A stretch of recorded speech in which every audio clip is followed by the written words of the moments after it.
এটা হচ্ছে রেলওয়ে ডিপার্টমেন্টের সিএজি রিপোর্ট, ক্যাগ রিপোর্ট। এখানে যতগুলো রেলওয়ে যত ডিসিশন নিয়েছে এই ফাইন্যান্সিয়াল ইয়ারে কি কি করবে, এর মধ্যে যে 6 নম্বর যে পয়েন্টটা আছে, বিন্দুটা, সেটা হচ্ছে compliance of statutory requirements in engagement of contract labours by Indian Railways based on CAG report number 19 of 2018।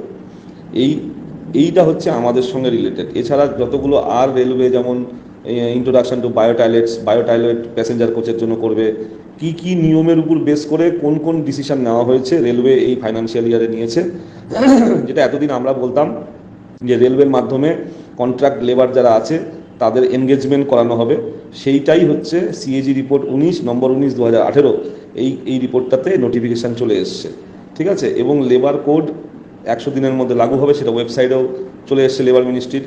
এখন যেটা এটাই হচ্ছে ব্যাপার, যে কিছুদিনের মধ্যে মোটামুটি আগস্ট লাগাদ এইসব কাজগুলোকে কমপ্লিট করে দিচ্ছে। কালকে অমিত শাহর সঙ্গে মিটিং হয়েছে, এগুলো ছবিও পাঠাচ্ছি আপনাকে।